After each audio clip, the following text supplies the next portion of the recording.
Oke, baik. Assalamualaikum warahmatullahi wabarakatuh. Ya, baik untuk anak-anakku sekalian ya. Untuk materi hari ini ya. Jadi nanti kita akan melanjutkan materi kita yang baru ya, yaitu materi lanjutan ya. Jadi materinya materi lanjutan. Oke, nah di sini nanti untuk apa? Untuk materi yang baru ya, itu tentang asam dan basa ya. Jadi kita akan mulai saja untuk materi asam basa ya untuk hari ini ya. Nah, ini mungkin nanti Bapak garis dulu ya. Seperti biasa, seperti di kelas, seperti itu ya.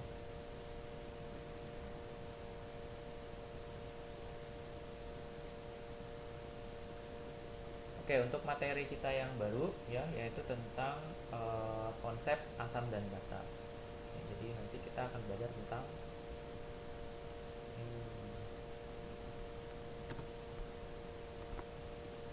ya. Nah, jadi nanti kita akan belajar tentang asam dan basa ya.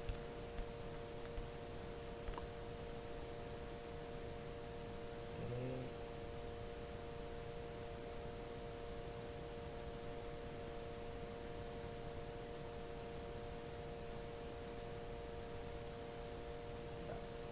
Nah, nanti dari konsep kita akan belajar tentang konsep asam dan basa.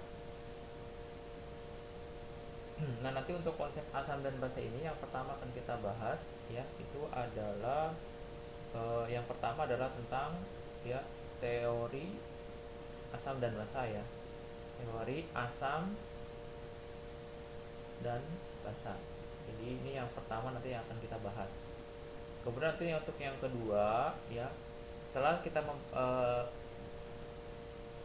menjelaskan teori asam dan basa ya. Jadi nanti untuk yang kedua itu nanti kita akan bahas tentang ya indikator ya. Indikator ya asam dan basa. Asam dan basa ya. Kemudian nanti yang ketiga, untuk yang ketiga itu nanti kita akan bahas tentang menentukan ya. Nanti kita akan coba menentukan ya, menentukan pH ya, pH suatu larutan. Nah, ini biasanya nanti paling penting juga ya, menentukan pH suatu larutan. Kemudian nanti yang keempat ya, kita akan bahas itu tentang reaksi ya dulu. Reaksi dulu ya.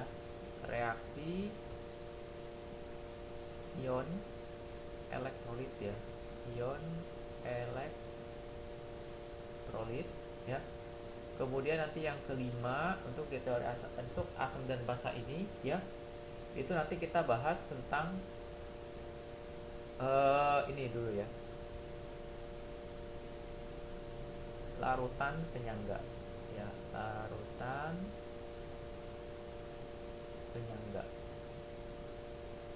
Nah, kemudian nanti yang keenam itu nanti ada hidrolisis garam ya, hidrolisis garam ya.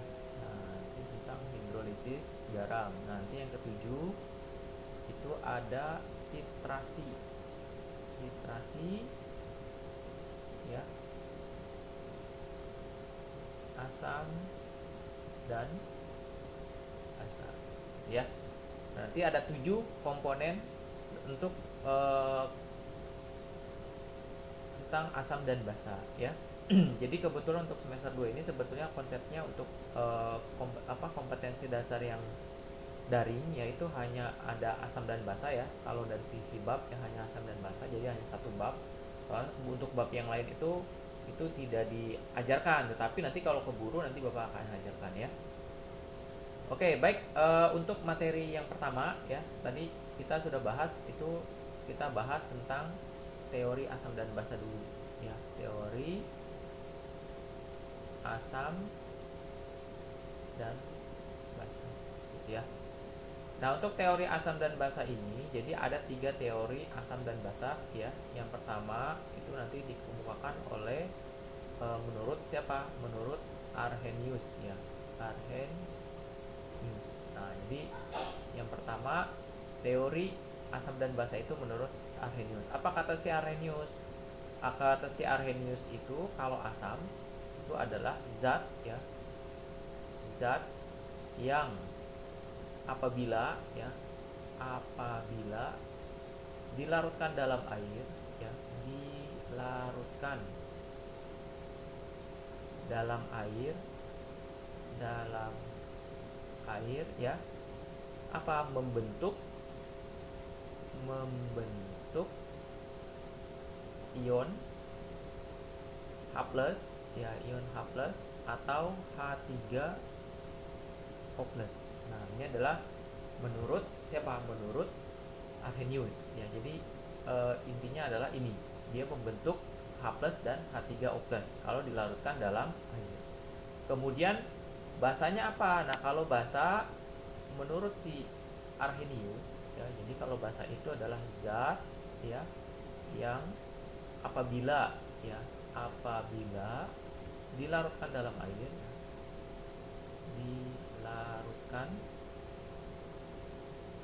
air, ya,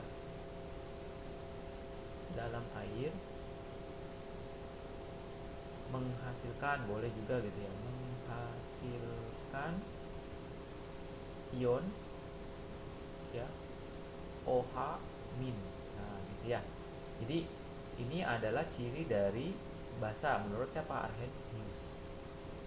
Nah, untuk contohnya gimana? Nah, untuk contoh, nah misalkan di sini Bapak ambil contoh ya, misalkan di sini Bapak punya HCl ya, HCl bentuknya misalkan di sini adalah aqueous ya, dia terurai menjadi ionnya menjadi H+ dan Cl ya. Ini juga aqueous, ini juga aqueous. Nah, ciri dari ada H+-nya gitu ya. Ciri dari ada H+-nya itu ya. Nah, berarti ciri dari ada H+-nya di sini adalah apa? Ini kan ada H+-nya ya. Nah, ini ciri dari asam ya. Ciri dari asam. Nah, ini menandakan bahwa HCl itu sifatnya adalah asam. Karena kan tadi Bapak udah sampaikan kan ya. Jadi kalau asam itu adalah zat yang dapat menghasilkan, kalau dilarutkan dalam air dia menghasilkan ion H+ atau H3O+ ya. Kemudian kalau yang basa gimana, Pak? Nah, kalau yang basa ya. Nah, yang basa. Nah, kalau yang basa. Nah, kalau basa itu gimana? Nah, kalau basa itu adalah Nah, di sini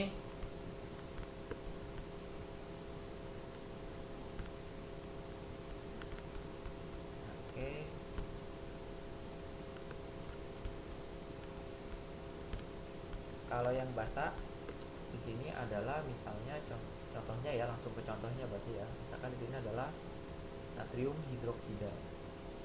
Ada NaOH ya. Nah, NaOH kalau dilarutkan dalam air gitu ya, dia akan membentuk ion Na+ dan OH ya. Nah, di sini dia membentuk ion apa? Membentuk ion OH-. Ya, cirinya. Jadi cirinya itu adalah dia membentuk ion OH-. Nah, ini cirinya. Nah, ciri dari apa? Ciri dari dia bentuknya adalah basa. Ya, ciri dari basa ya. Jadi ciri dari basa itu kalau dilarutkan dalam air dia membentuk ion OH-. Sedangkan kalau asam itu dia ketika dilarutkan dalam air dia membentuk ion H+. Nah, gitu ya. Itu menurut teori Arrhenius ya. Nanti di sini ada beberapa kelemahan ya. Jadi kelemahan yang perlu kalian ini kan ya. Jadi kelemahan dari teorinya Arrhenius ini itu pertama adalah dia harus dilarutkan ya. Dia harus dilarutkan dalam air ya. Jadi gak bisa tuh kita memprediksi suatu senyawa itu dia bentuknya asam atau basa ketika bentuknya adalah gas, yaitu cirinya adalah gas saja, gas atau padat ya. Jadi kalau dalam bentuk gas atau padat itu kita nggak bisa menentukan apakah sifat senyawa ini dia sifatnya asam atau basa. Makanya ini kelemahan dari teori asam basa menurut Arrhenius ya. Kemudian nanti untuk yang berikutnya ya, untuk yang berikutnya ini nanti kita akan bahas dari teori Arrhenius ini, kemudian dia berkembang ya, dilanjutkan oleh teori yang berikutnya, yaitu menurut Bronsted ya, Bronsted Lowry. Nah ini dua orang sebetulnya. Nah ini menurut Bronsted Lowry. Nah apa kata si Bronsted Lowry? Nah kata si Bronsted Lowry ini, nah kalau si Bronsted Lowry ini mengemukakan bahwa asam ya itu adalah zat ya yang dapat, maaf ini agak ini ya, yang dapat donor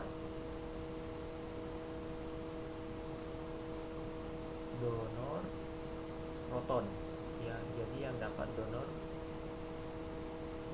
proton atau berupa plus ya. Sedangkan kalau basa menurut si Bronsted Lowry ini itu adalah zat yang dapat, kalau ada yang ngasih atau donor berarti ada yang menerima, nah atau akseptor ya, menerima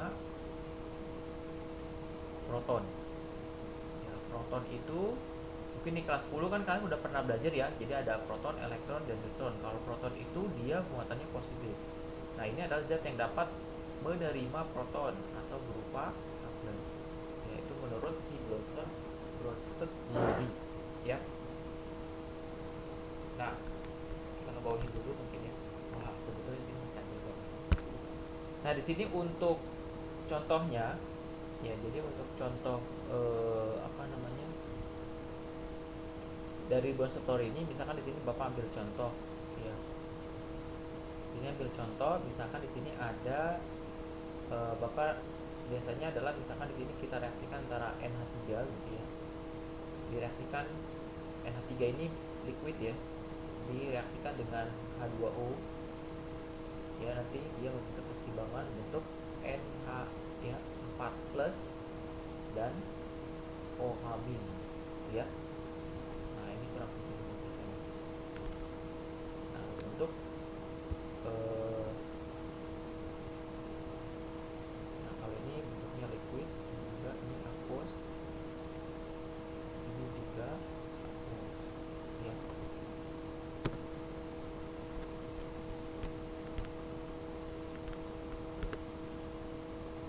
Ya, nah ini. Oke. Nah, cara menentukan mana yang asam, mana yang basa gitu ya. Jadi kalau kita mau menentukan mana yang asam, mana yang basa ya. Jadi caranya adalah untuk menentukan mana pasangan asam dan basa menurut Bronsted Lowry ini ya, caranya gampang sebetulnya. Jadi kalau asam itu kan zat yang dapat donor proton, ya kan? Nah, kalau kita mau donor proton atau H+, berarti kan dia punya H+ lebih. Gitu kan? Sedangkan kalau basa kan yang nerima proton atau berupa H+, makanya dia nggak punya H+ lebih. Nah, jadi untuk pasangannya biasanya kalau di sini kan NH3 ya. Ini pasti berpasangan dengan NH4+. Nah, kita cari pasangannya dulu ya. Nah, jadi NH3 ini antara NH3 dengan NH4+. Nah, kita mau menentukan mana yang asam, mana yang basa. Caranya gampang. Nah, di sini kan H-nya ada berapa? Ada 3 kan ya. Nah, ini ada 3. Sedangkan di NH4+ ini hanya ada 4. Hanya 4, NH4. Nah, berarti yang paling banyak hanya ini adalah bersifat asam. Ya. Sedangkan kalau yang jumlahannya paling dikit berarti adalah yang basa. Ya. Nah, kemudian H2O dengan OH- gitu ya. H2O dengan OH-, mana yang asam, mana yang basa. Nah, kita cek aja. Lihat hanya di sini ada 2, di sini ada 1 ya. Berarti ini sifatnya asam. Ya. Sifatnya asam, ini basa ya. Nah, nanti ini yang disebut dengan, nah gitu kan. Nah, kalau dia donor, nah si NH4 sini nanti arah panah ke sini. Set. Nah, nanti ini yang disebut dengan pasangan ya asam basa konjugasi. Basa konjugasi. Ya, asam basa konjugasi. Nah, ini juga sama ya. Nah, kalau ini donor protonnya ke sini. Set gitu. Nah, nanti dia donor protonnya ini H+, ini donor H+. Nah, ini juga sama ya. Pasangan asam basa konjugasi. Pasangan asam basa konjugasi. Nah, konjugasi. Nah, ini pasangan asam basa konjugasi ya. Jadi itu menurut siapa? Menurut Bronsted-Lowry ya. Menurut Bronsted-Lowry. Oke. Nah, kita akan kembali lagi ya. Lanjutkan untuk teori asam dan basa ya. Teori asam dan basa.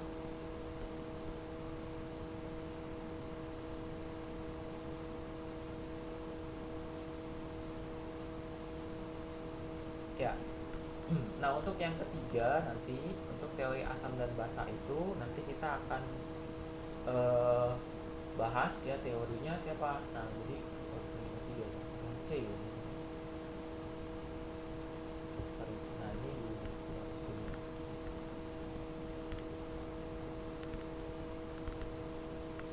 nah, jadi untuk yang ketiga nanti kita akan bahas teori asam basa menurut Lewis ya. Nah, ini menurut Lewis. Nah, apa kata si Lewis? Nah, kata si Lewis itu ya. Jadi kalau asam menurut si Lewis itu adalah zat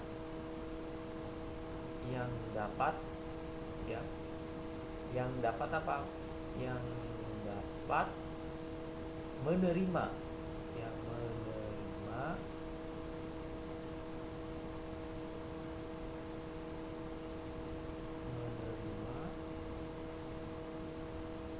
pasangan ya. Nah, pasangan elektron bebas. Nah, gitu ya. Asam itu adalah zat yang dapat menerima pasangan elektron bebas. Sedangkan kalau basa, nah menurut Lewis ini basa ya, basa itu adalah zat ya yang dapat, kalau ada yang menerima berarti tadi ada yang donor ya. Yang dapat donor pasangan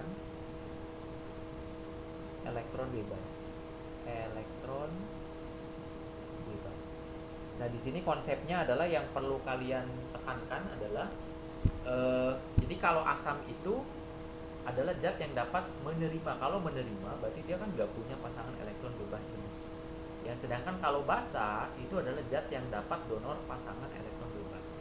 Nah, ini sebetulnya ada konsep yang paling gampangnya adalah ini konsep di kelas 10 ya, ikatan kimia. Gitu ya. Bapak misalkan ambil contoh ya. Contohnya mungkin di sampingnya saja di sini ya. Nah, jadi kita ambil contohnya adalah untuk asam Lewis ini ya. Jadi kalau misalkan tentukan misalkan gitu ya, tentukan apakah si CH4 misalnya. Misalkan ada CH4. Nah, ini yang gede. CH4 ini sifatnya asam atau basa.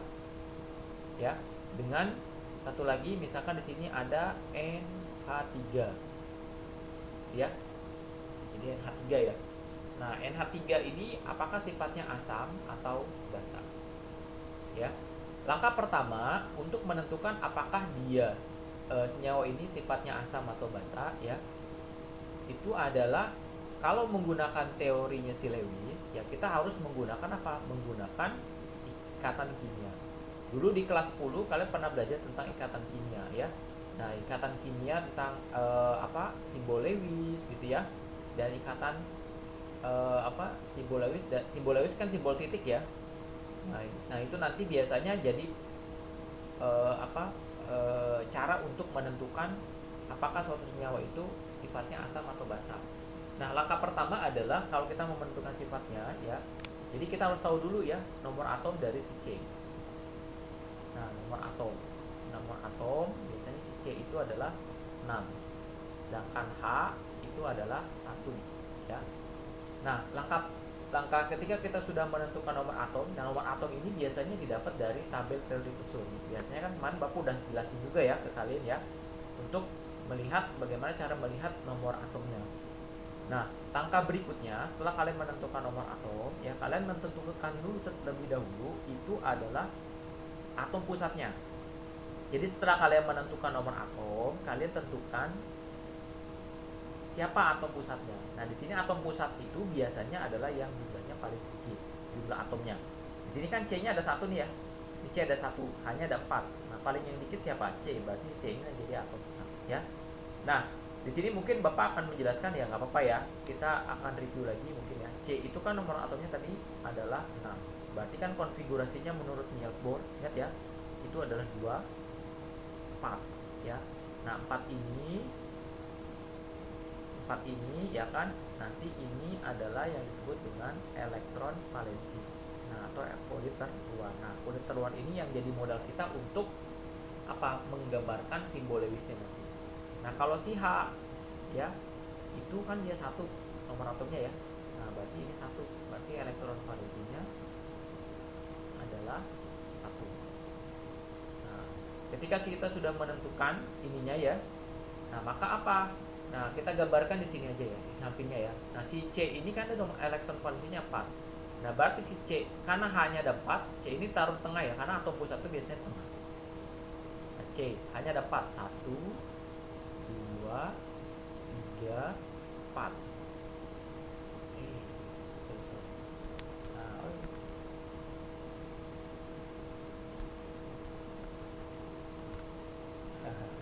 oke, mohon maaf ya. Nah, di sini kita hapus sedikit dulu ya.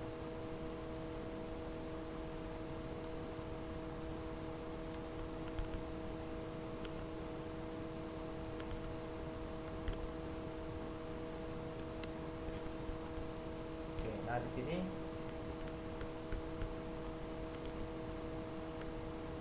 nah karena si H ini nanti apa? Nah, si H ini kan ada 4 ya tadi ya. Si H ini ada 4. Nah, si C ini elektron valensinya ada 4. Nah, berarti kan kita gambarin dulu simbol Lewis atau simbol Lewis. 1, ini si C, 2, 3, 4. Nah, si H ini elektron valensinya 1. Nah, si H juga nyumbang kan ya. 1. Ya, Bapak gambarinnya silang aja. Sebenarnya seharusnya titik, tapi biar kelihatan bedanya ini punya si A, punya si C gitu. Enggak apa-apa. Nah, ini kan yang disebut dengan nanti kemarin itu adalah apa? Ikatan kovalen ya, karena pemakaian elektron bersama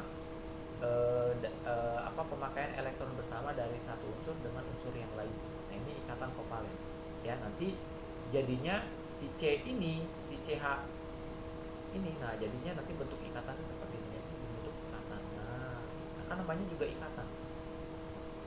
Lalu terus gimana Pak cara menentuin apakah dia asam atau basa? Nah, gampangnya begini, lihat di atom pusatnya ada nggak pasangan elektron bebas. Pasangan elektron bebas itu apa sih Pak? Nah, di sini kan pasangan elektron ini di atom pusat ini kan berikatan semua, nggak ada yang bahasanya nganggur gitu ya. Nah, nggak ada kan? Nah, berarti sifat dari CH4 ini adalah sifatnya asam. Nah, jadi kalau kalian menentukan sifatnya asam atau basa, kalian harus gambarin dulu ya bentuk ikatan kimianya ya. Kemudian yang NH3 gimana Pak? Nah, kalau yang NH3 ya, N itu nomor atomnya adalah 7 ya. H itu tadi udah ada ya, 1 ya, jadi udah nggak usah ya. Nah, kalau N berarti kita tentukan dulu nomor atom konfigurasi elektron menurut Niels Bohr. Ya, sebenarnya untuk konfigurasi elektron itu bisa ada yang modern dan ada yang Niels Bohr ya. Nah, kalau untuk ikatan lebih cepat pakai Niels Bohr. Tapi kalau untuk golongan B biasanya agak susah ya. Karena itu kan kelemahan dari teori atau model Niels Bohr itu hanya bisa menentukan ya golongan dari golongan A saja. Tapi kalau B-nya nggak bisa dia. Golongan B dan transisi itu nggak bisa. Makanya biar lebih cepat biasanya kalau untuk yang standarnya SMA biasanya itu hanya golongan A biasanya gitu ya. Tapi kalau B itu nanti biasanya tingkat lanjut untuk yang koordinasi atau apa gitu ya. Gitu ya. Nah, biasanya kalau untuk yang ini karena untuk yang nomor atom N ini kan 7 ya kan. Nah, ini kan 7 nih, berarti kita buat konfigurasinya dulu. Ini berarti 2 dan 5. Pak, konfigurasinya ini gimana sih Pak? Mungkin saya lupa ya, ke lihat dulu ya. Jadi Niels Bohr itu, nah ini Bapak kalau misalnya ini kan konsep dari prinsip Niels Bohr ya. Prinsip Niels Bohr itu, Niels Bohr ya, Niels Bohr ya, itu kan konsepnya itu adalah 2 biasanya kan, 2, 8, 18, 32, biasanya maksimal sampai 32. Biasanya ini untuk kulit K, L, M, N dan seterusnya gitu ya, tergantung kulit. Nah, prinsip ini dapat dari mana? Biasanya prinsip ini itu menggunakan prinsip biasanya 2n kuadrat ya. Jadi kalau misalkan kamu berapa sih kulit pertama, ini kan K itu kulit pertama nih, berarti N1 gitu ya. Nah, berarti kalau kita masukin N1 berarti 2 kali 1 kuadrat kan ya, berarti 2. Berarti kalau N2 berarti kulit kedua berarti berapa? 2 dikali 2 kuadrat. 2 kuadrat berarti kan 8 ya. Dan seterusnya kulit ketiga. Kita dari situ ya. Nah, sedangkan kalau untuk yang NH3 ini ya. Nah, karena elektron valensinya ini dia 5 ya. Ini elektron valensinya adalah 5. Sedangkan si H-nya kan ada 3 nih ya. Berarti kalau kita gambarin N-nya di tengah gitu ya, H-nya ada di 3. Boleh di mana aja sih sebetulnya. Nah, gitu ya. Di N-nya ada berapa? N-nya ada 1. Nah, si N ini kan yang jadi atom pusat ya. Si H-nya ada 3. Elektron valensi si N ini kan ada 5. Ya. 5 dikurang 3 berarti kan masih ada sisa nih. Ya kan? Masih ada sisa berapa? 2. Kalau si C tadi kan 4, si H-nya ada 4, berarti kan habis, berarti nggak ada pasangan elektron bebas. Jadi cara gampangnya gitu. Kalau misalnya ada pasangan elektron bebas atau enggak, itu tinggal kamu jumlah elektron valensi yang pusat dikurang dengan jumlah yang berikatan. Ya. Jadi kalau misalkan elektron valensinya kan si N ini 5, H-nya ada 3, berarti 5 kurang 3 ada 2, berarti ada sisa 2, berarti itu ada pasangan. Yang namanya pasangan berarti kan 2 ya. Gitu lah ya. Nanti kita gambarin di sini N itu ada 3, ada 5 ya, sorry. 1 2 3 4 5. Nah, di sini 5-nya. Nah, jadi kalau misalkan di ikatan kimia itu syaratnya adalah dia harus berpasangan ya. Nggak boleh apa? Nggak boleh satu-satu gini. Nah, kalau satu-satu gini ini nanti bersifat radikal, atau biasanya kalau di dalam teori kesehatan tuh bisa menyebabkan kanker. Nah, jadi dia harus berpasangan. Kenapa harus berpasangan, Pak? Karena biar stabil. Kalau berpasangan itu biar stabil. Nah, si H ini kan elektron valensinya tadi 1 ya, yang ini ya. Nah, berarti dia jumbangin 1, sini 1, ini juga 1, ini juga 1. Nah, gitu kan? Nanti dia akan membentuk apa? Si NH3 ini N, karena ini bentuknya ikatan ya, NH gini. Nah, gitu kan? Nah, di sini ada pasangan elektron bebas. Nah, karena di sini ada pasangan elektron bebas ya, ini pasangan elektron bebas.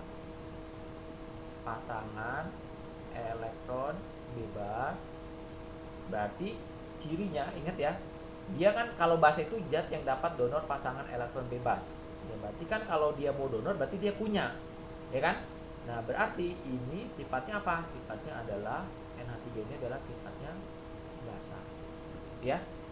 Nah, kelebihan dari teorinya Lewis ini ya, kelebihan dari teori Lewis ini itu adalah penyempurnaan dari teori Arrhenius dan Bronsted. Jadi kalau bentuknya Lewis ini baik dia dalam bentuk gas ataupun padat, itu bisa kita prediksikan apakah dia sifatnya asam atau basa. Gitu ya. Itu nah, misalkan Bapak ambil contoh lah ya. Misalkan Bapak ambil contoh lagi, misalnya di sini misalkan apa nih? Misalnya boleh ya, misalkan gas lah ya, misalnya dalam bentuk gas, misalkan CO2. Nah, CO2. Kalau CO2 ya. Nah, CO2 ini kan sifatnya gas. Nah, kalau misalkan gas itu kan nggak bisa kita icip ya. Ya kan? Atau mungkin ibaratnya oksigen lah ya, kedua gitu. Nah, oksigen ini sifatnya menurut Lewis itu apakah asam atau basa? Nah, kita bisa prediksikan. Caranya gimana, Pak? Caranya buat dulu ikatan kimianya. Ya. Nah, kalau C itu kan nomor atomnya berapa? C itu tadi nomor atomnya adalah 6. 6 ya. Kemudian kalau O itu nomor atomnya adalah eh,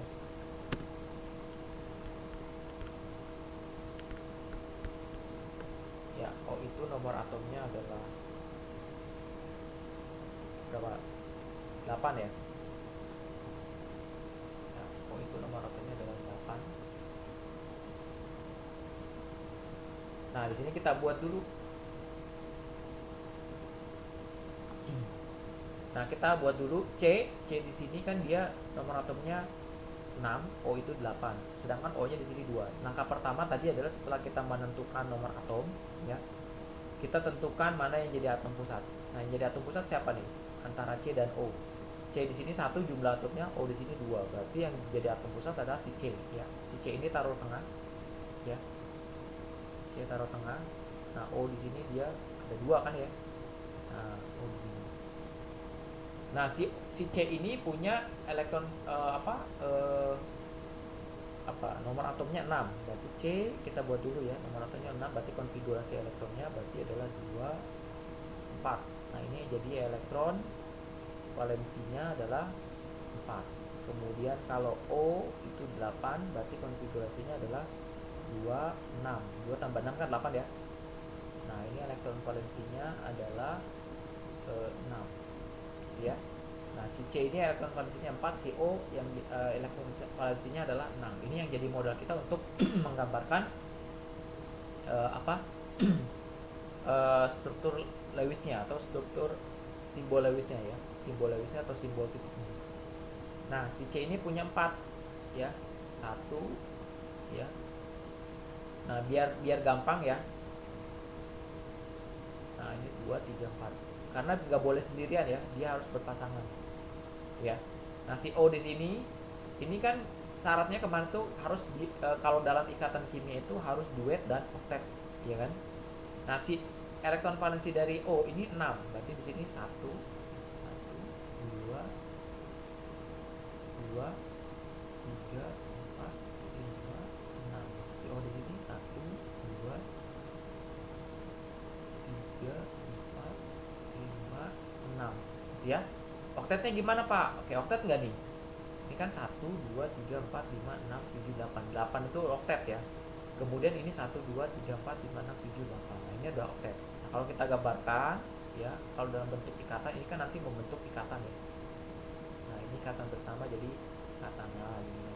Nah, gitu kan. Nah, di sini masih ya. Nah, ini yang punya CO2. Nah, di atom pusatnya ada nggak pasangan elektron bebas? Nggak ada kan? Nah, kalau nggak ada, berarti sifat dari CO2 itu sifatnya adalah asam.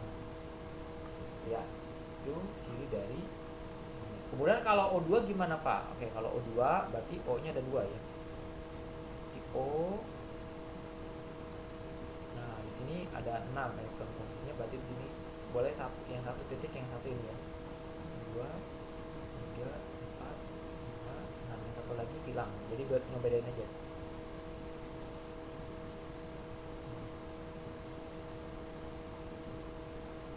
Nah, ini kan. Nah, nanti bentuknya adalah nanti dia akan membentuk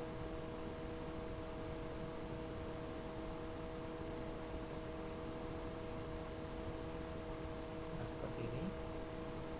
Karena ini nggak ada jadi atom pusat ya. Nah, jadi atom pusat ini kan kalau O2 ya, ini kan nggak ada pasangan elektron bebasnya ya. Nggak ada pasangan. Loh, kok nggak ada pasangan elektron bebasnya? Ingat konsep di ikatan kimia ya. Ikatan kimia itu nanti kan ada ikatan kovalen polar dan non polar ya. Ini sama aja sebetulnya. Jadi nanti kalau untuk yang asam ya, ini Bapak ngejelasin lagi ya. Asam. Jadi kalau asam itu ini sama dengan ikatan kovalen non polar. Jadi kalau ini bahasanya adalah ikatan kovalen non polar. Nah, jadi kalau yang non polar itu kan cirinya adalah dia tidak memiliki pasangan elektron bebas. Nah, ikatan kovalen polar. Ikatan kovalen non polar ini contohnya apa aja ya? Misalkan yang sejenis unsurnya. Ya, misalnya sejenis itu gimana? Misalnya kayak O2, N2, jadi O dengan O gitu ya. H2 gitu ya, dan seterusnya. Jadi ini adalah yang sifatnya ikatan kovalen nonpolar. Kemudian kalau yang basa ya, ini biasanya nanti bisa kita simpulkan dia jenisnya ikatan kovalen nonpolar. Ikatan kovalen, bukan nonpolar tapi polar, ikatan kovalen polar. Ya contohnya tadi, karena dia cirinya adalah memiliki pasangan elektron bebas ya.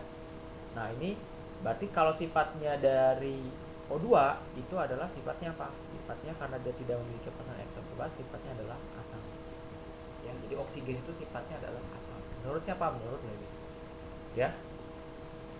Nah terus gimana Pak kalau misalnya bentuknya ion ya, contoh di beberapa soal soal simak soal masuk UI misalnya gitu ya. Nah ini biasanya ada juga misalnya dulu ada misalkan Cu2+, apakah sifatnya asam atau basa? Ya gampangnya Cu itu kan golongan 2 ya, karena di sini muatannya 2. Kalau tanda plus di sini dia tandanya adalah sudah melepaskan elektron.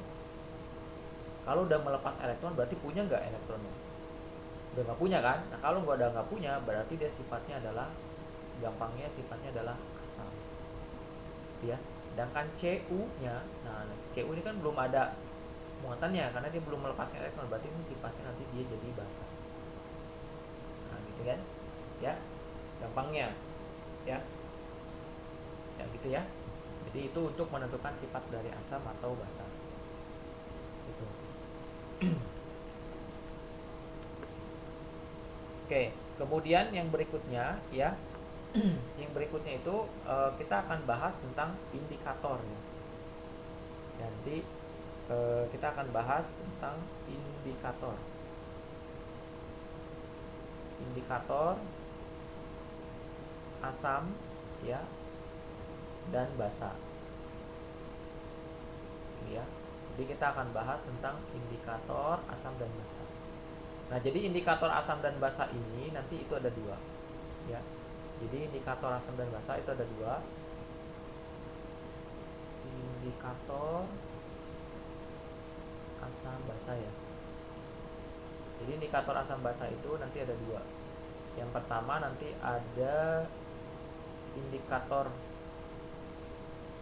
buatan ya, indikator alami dulu deh ya, alami, dan indikator buatan. Indikator buatan. Nah biasanya kalau indikator alami berarti yang alami ya, contohnya apa aja nih ya, misalnya bunga kembang sepatu gitu ya, bunga kembang sepatu gitu ya. Kemudian ada lagi ubi ungu kan ya, ubi ungu. Nah ini biasanya banyak dan sebagainya ya untuk indikator alami asam dan basa ya. Nah kalau indikator buatan, nah ini contohnya ada beberapa, ada misalkan di sini nanti bisa kamu search aja lah ya sebetulnya ya.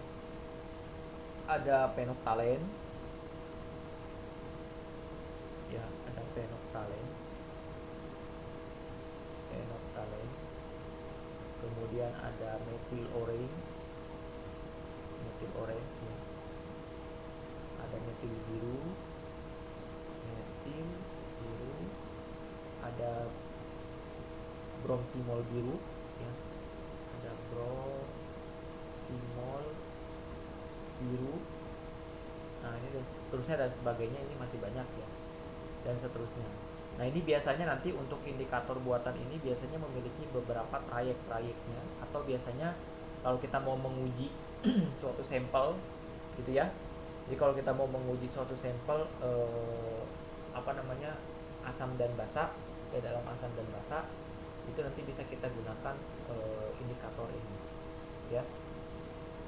Ya, gitu ya. Jadi itu nanti untuk indikator asam dan basa. Nah, untuk contoh soalnya untuk indikator asam dan basa ya, ini nanti kalian bisa bisa kalian search dulu mungkin ya, bisa kalian tambahkan nanti untuk indikator asam dan basa. Jadi indikator asam dan basa ini apa saja kan gitu ya. Kalau penoktalen trayeknya berapa gitu ya. Nanti ada beberapa contoh soal juga mungkin untuk indikator asam dan basa. Ya.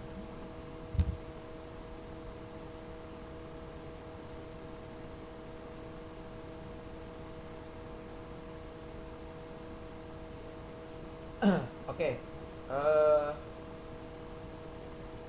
itu ya. Jadi untuk indikator asam dan basa. Nah, untuk contoh soalnya mungkin contoh soal dulu saja mungkin ya. Kalau untuk apa namanya indikator asam dan basa lebih bagusnya mungkin ya.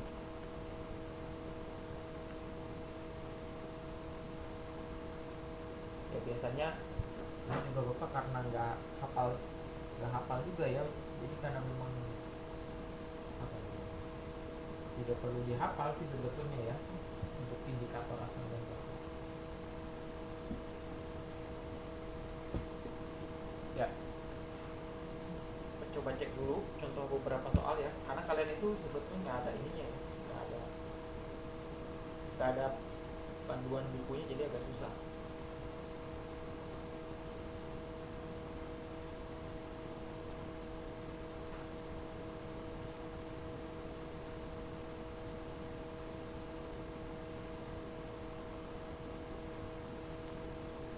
Nah, di sini untuk contoh soal ya kita akan tambahkan saja untuk contoh soal ya.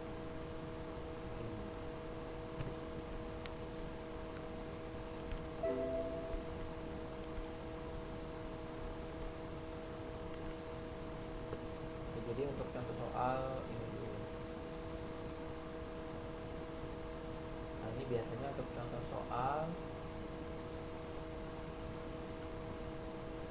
indikator ya. Biasanya untuk contoh soal indikator ini adalah kita mau menentukan pH dari suatu limbah biasanya ya. Nah, di sini misalkan ini Bapak tuliskan dulu ya untuk soalnya ya.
Ini maklum karena belum disiapkan.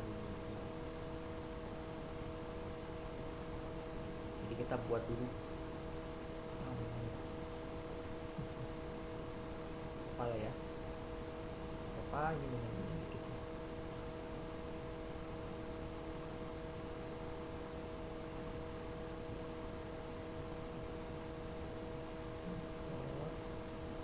Air ya, air pH.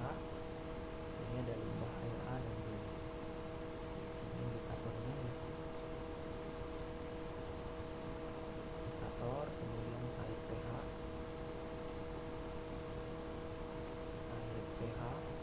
kemudian air. Tapi di sini limbah A ya, gitu ya. Limbah A. Kemudian yang di sini nanti air, limbah B.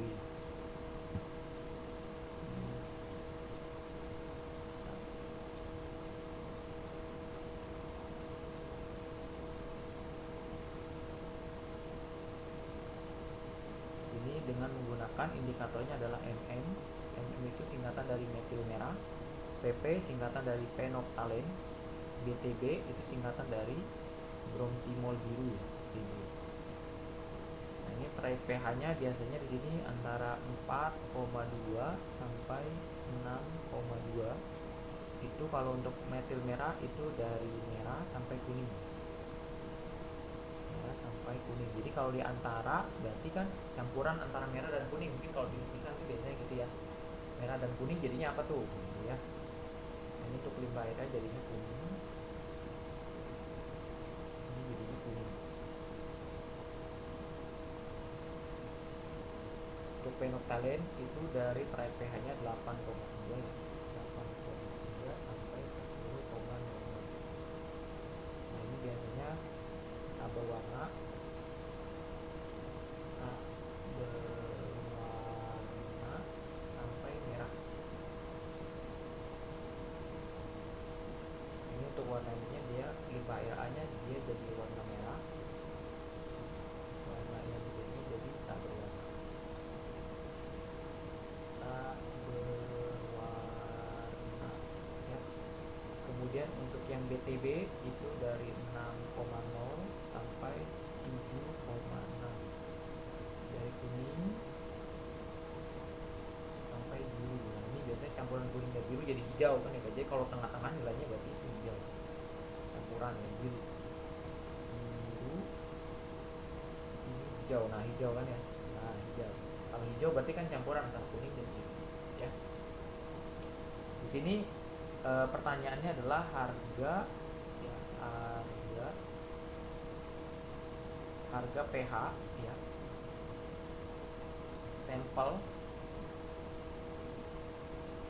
Sampel air limbah A gitu ya, limbah A dan B berturut-turut ya, berturut-turut. Nah, berturut-turut adalah, nah, gitu kan? Jadi ini contoh soalnya, ini biasa di soal simak juga ada nih ya, gitu ya. Nah, kalau dulu mungkin di soal ujian nasional ya. Nah, harga pH sampel air limbah A dan B berturut-turut adalah. Nah, di sini diketahui ya, ada beberapa indikator ya, indikator dari apa namanya? Indikator buatan ya, ini indikator buatan. Ini Bapak warna biru aja ya untuk pembahasan ya. Jadi untuk pembahasannya kita di samping ya. Nah, di samping ya.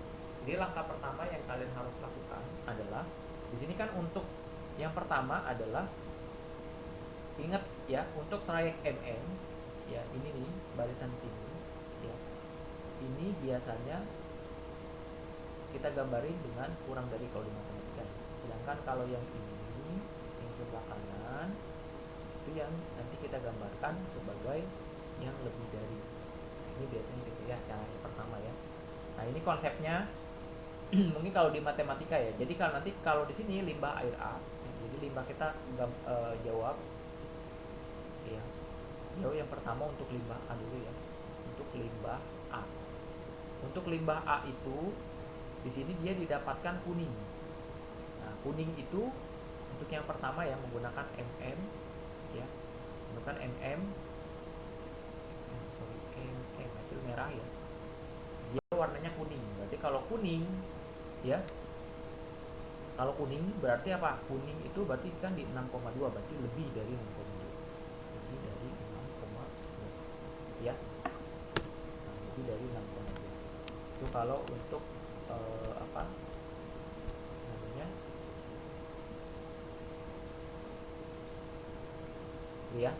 Kemudian kalau yang PP, nah kalau yang PP-nya gimana? Nah, kalau yang PP itu kan dia menghasilkan warna merah ya. Merah itu berarti 10 ya, berarti lebih dari 10,0.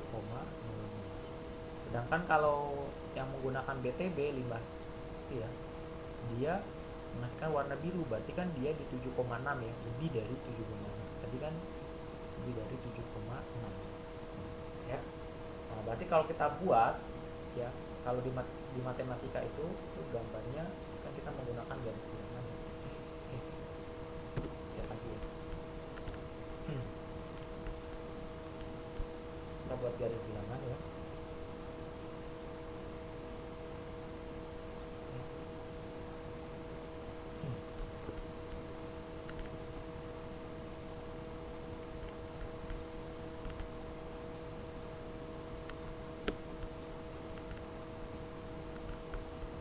buat garis bilangan.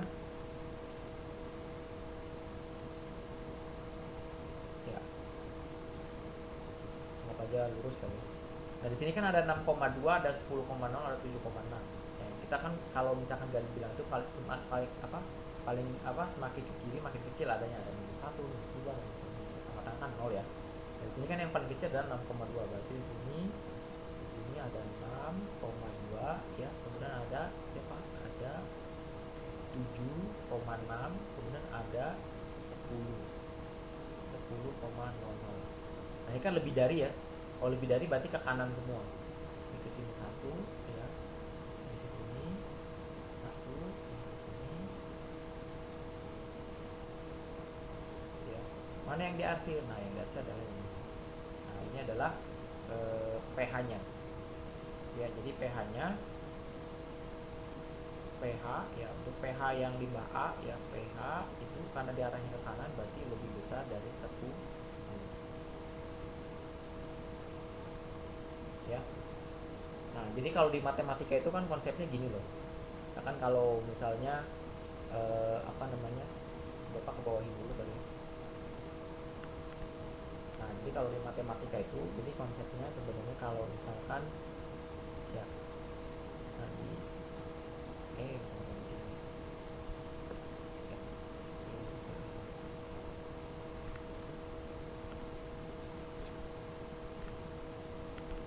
kalau matematika kan ini bapak ngingetin matematika ini. Kalau di matematika, nah gini kan. Nah, jadi kalau misalkan di sini ada A, di sini ada B gitu ya. Ya, ini B gitu ya. Nah, kalau A dan B ini ke sini, A ke sini, mana yang diarsir himpunan? Nah, ini kan. Nah, ini kan. Berarti nanti nilai X-nya ya lebih besar dari B. Nah, ini kan tanda dari tebel atau dia ini kan. Nah, kalau misalkan ada bulatannya dia kosong ini kan berarti dia tandanya lebih besar atau lebih kecil. Kalau dia bentuknya tebal gitu ya, berarti lebih besar sama dengan atau lebih kurang gitu ya. Ini kan harus gitu ya. Nah, kalau misalkan bentuknya begini Pak, nah kalau misalkan gini himpunannya itu biasanya gini kan ya, di sini ada A, di sini ada B.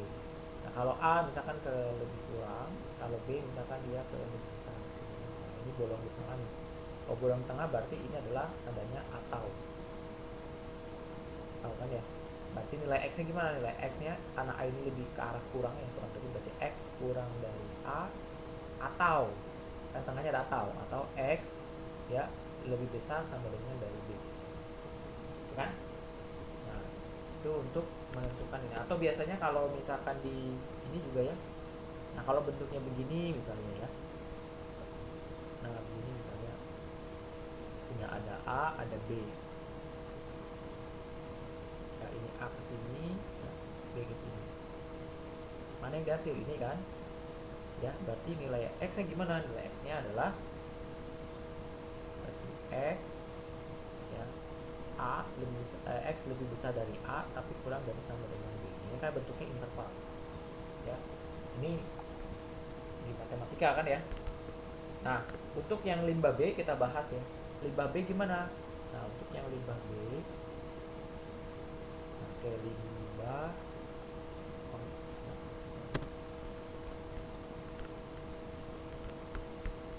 Nah, untuk yang limbah B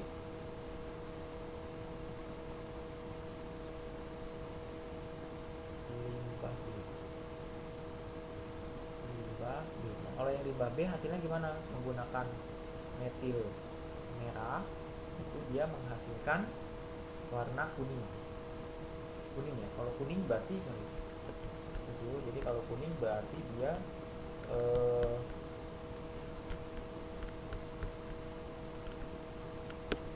kalau kuning ya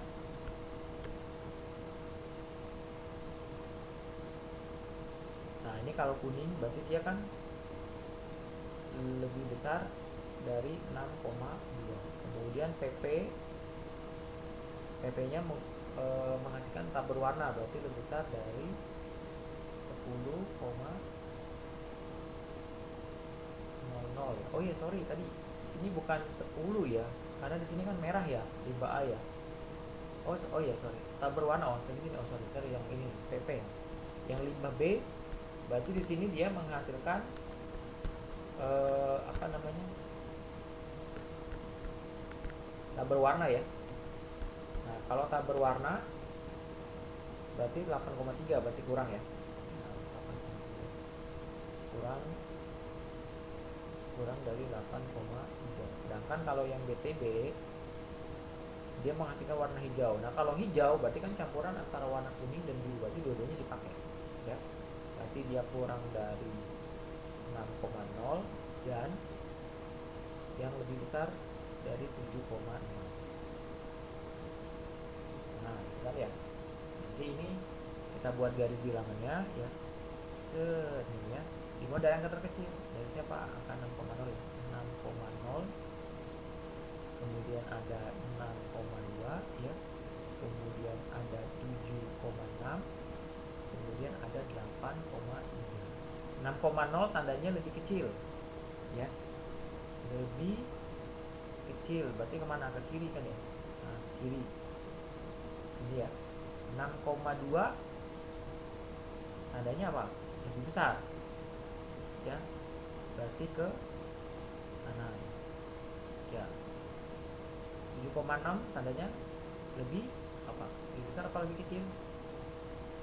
Lebih besar ya, berarti ke kanan juga ya. 8,3 lebih kecil, berarti ke sini. Nah, mana yang diarsir? Mana yang diarsir? Ya, yang diarsir adalah ya ini ya. Oke. Ya.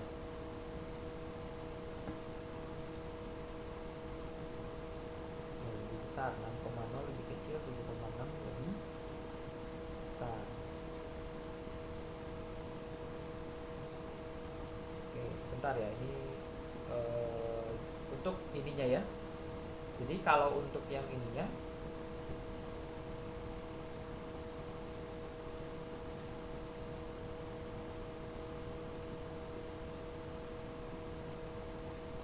oke 6,2 tadi, 6,2 itu lebih kecil.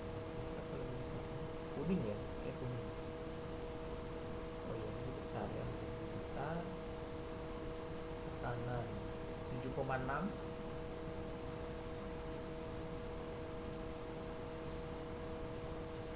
Oh iya, 7,6 itu dia harusnya. Oke, oh ya, gini ya.